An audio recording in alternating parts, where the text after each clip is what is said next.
Meredith, what are you doing? Oh, I'm just making sure that I'm ready for anything I might face out there. Do you think you're maybe bringing a little too much? Nope, gotta be ready. Ah, I see. You're gonna sink your boat with all that stuff.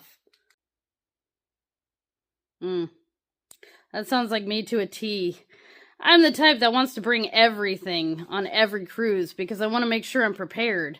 Puget Sound is no joke and neither is the ocean, so what do I bring? Well, today's video we're going to talk about that. We're going to talk about the engine parts you need to have on board in order to have a safe cruise. We don't need the entire kitchen sink. Welcome back to the shop. I'm Meredith, and this is Madam Diesel, and you guys asked for it. Today, we are going to talk about the spare engine parts you need to have on board to be safe. So, I figured I'd show you exactly what I carry on my boat, whether I'm cruising to Canada or going for a day sail. Number one, enough fluids to have a fluid change of all the fluids on your engine. So in my case, I have a Catalina 30 with a small Yanmar 3-cylinder engine. I carry enough engine oil to do a complete oil change. I carry enough coolant to change the coolant just in case I were to blow a radiator hose. And I carry enough 30 weight gear oil. This is ATF, but most people, regardless of what gear oil they need for their transmission, they carry about a quart of this unless they have really large engines.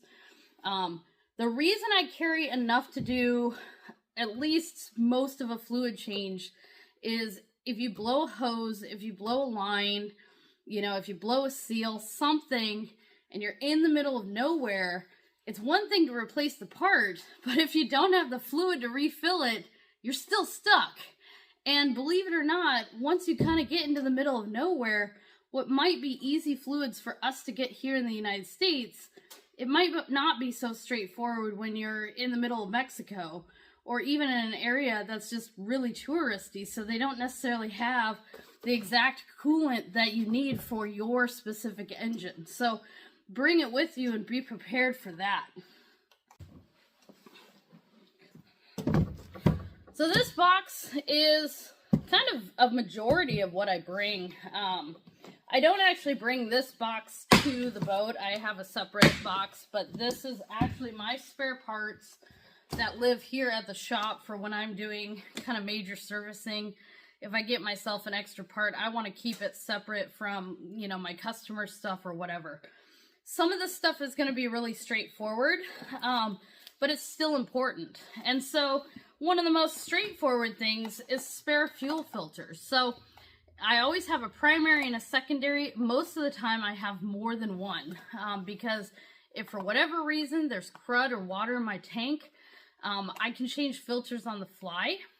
Some of these filters are really easy to get when you're in the middle of Roche Harbor or even up in Canada. Some of them are not. If you have an oddball engine, good luck. Bring them with you if you want to be prepared.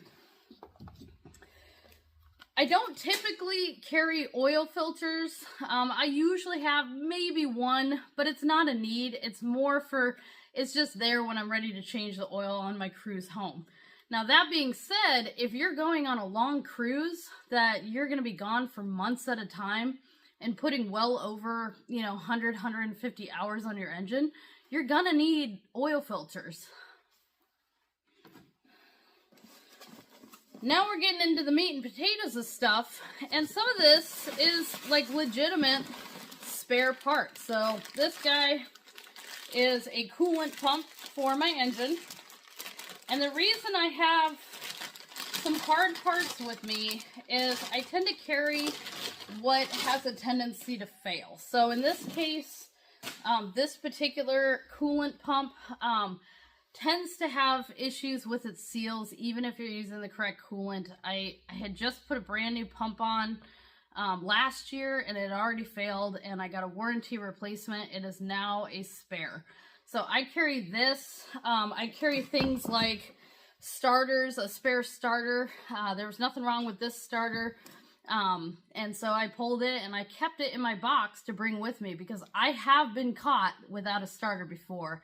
And that was not fun. However, thanks to some good friends, we made it out all right. It was a very odd failure that shouldn't have happened, but I was glad I was ready, had everything lined up. Now, a lot of people, what they'll do is they'll bring a whole bunch of things like seals, gaskets, O-rings, stuff like that. Not really necessary. You can bring some spares if you're going far, but you know, bringing like a whole new wiring harness, probably pretty overkill for most of us cruisers. Now, like I said, and I'll keep mentioning this, when you're out and about on the ocean, if you're traveling the world, if you're traveling the East or West Coast, yeah, you're gonna start carrying larger items that maybe don't get changed as often because you're away from the dock far more than, say, me, who's like gone for a month at the absolute most. Typically, the type of cruising I do is everything from day sailing all the way up to like a month away from home. I also have checkpoints along the way where I know Yanmar dealers exist, so that way, you know, if I needed to order some weird part that isn't normally carried as a spare, I can. In this case, this is an electrical harness. I don't need to bring this with me just because I'm going to Canada. If I was going around the world, though, I probably would bring this with me. The reason I have this is I want to replace the harness on my engine, so that's why I have it in the box. I haven't needed to replace it yet, but the way it looks like it's kind of ready to go. A really important thing to remember to bring is your normal service items. So belts, impellers. I think I got an impeller. Always bring a handful of impellers. I bring a couple belts for both my raw water pump and the coolant pump and alternator. I bring at least 2 of those. You never know how long these belts have sat on a shelf somewhere. Even if you just bought it last week, it may be over 6 months old. So I have seen belts snap. I've seen impellers break apart even when they're brand new out of the box, because you don't know how long this box actually sat on the distributor's shelf before you bought it. There's a lot of people who change this stuff annually regardless of the shape it's in. That's fine too. There's nothing wrong with doing that. The only argument that I have about that is, again, with what you're replacing it with, that one may actually be older than the one you have. So every year when I'm servicing my engine, I tend to check my impeller. I'll actually pull it out. I'll pull the belt off and actually look, make sure it's showing no signs of dry rotting, excessive wear, or anything like that. And I'll run it. If it starts looking like it's wearing, sure, I'll replace it with one of my spares and then order a new one to have a backup. Things like hoses. Are kind of, you know, for the day sailor or small-time cruiser where you're only gone for a few weeks at a time, things like hoses, motor mounts, heat exchangers, you know, that sort of thing, really excessive, because this stuff should have been done in the off season when your boat wasn't going anywhere. So I did my motor mounts this last winter. When the engine was out, I redid all my hoses, redid every clamp, cleaned up most of the electrical, you know, that sort of thing, because I don't want to deal with it when I'm in the middle of a cruise. And knock on fake wood, I haven't had to touch any of that stuff. Most of what fails is like stuff I can't really do anything about. So like, for example, my starter, the casing literally broke in half. It just shattered the casting for some reason. Could I have anticipated that? No, I've never seen a starter break in half on its own from, like, you know, vibration. It was on an old engine, and it was just a really oddball thing. I had a spare, so it was all good. And same with hoses, you know, like the hoses that tend to fail randomly, the electrical that tends to fail randomly, starters that burn up from cranking, a lot of that's due to things like corrosion and dry rot and stuff like that. And so if you're on top of changing this stuff in a timely manner, you're not going to be dealing with like random failures. That and checking it while you're underway. So one of the things I actually look for underway is, you know, I'll open up my engine compartment while I'm cruising and make sure there's nothing fresh leaking. If there is, and I'm safe to continue, I'll continue to the next dock and then deal with it. If it's something where I need to stop, I can remember that, oh, I've got my anchor, it's gonna be okay. So a lot of these bigger, you know, ticket items, heat exchangers, that sort of thing, you shouldn't be changing this in the middle of your summer cruise. This should have been done over the course of the winter. And, you know, it's certainly okay to bring it. Typically where I see the big ticket items is when you're sailing a real long distance and you're going to be away from the dock for months or even years at a time.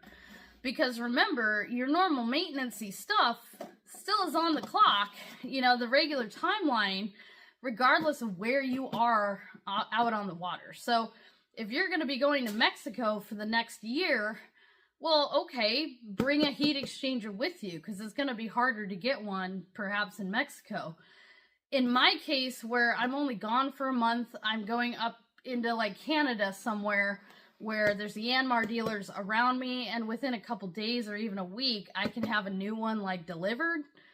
I'm probably okay. However, I don't leave the dock without this like ready to go. Another thing to keep in mind is if you're going to have larger ticket items such as like coolant pumps, alternators, whatever, if they require special gaskets, make sure to have the gaskets that go with the spare part, because when you remove your old part, you're going to have to remove, clean, and replace your gasket. Otherwise, you're going to have one hell of a leak on this stuff.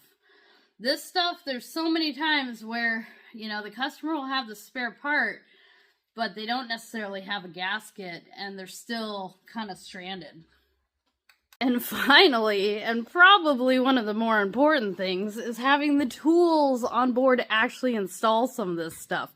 It's great and all to have the spare part, but kind of not helpful if you don't have the set of wrenches or a socket set to install it. Now, I am going to do a video on tools to carry on board. I'll show you what I carry. Most of these tools are very basic. You don't have to have anything crazy expensive. You don't have to have a full shop. I can get most jobs done, including on customers' boats, while I'm underway with what I have. But you need to have tools, you need to have some of the parts, and you need to be prepared. A big one is having your engine ready to go. I see a lot of people push away from the dock who really have no business being underway because their engine is in such poor shape. So don't get caught in that. I know it's expensive. I know, you know, like a lot of things can happen. However, you are going to be in a world of hurt if you end up in a very dangerous place and your engine won't start. Anyways, I hope you guys enjoyed the video. I will plan on seeing you next time.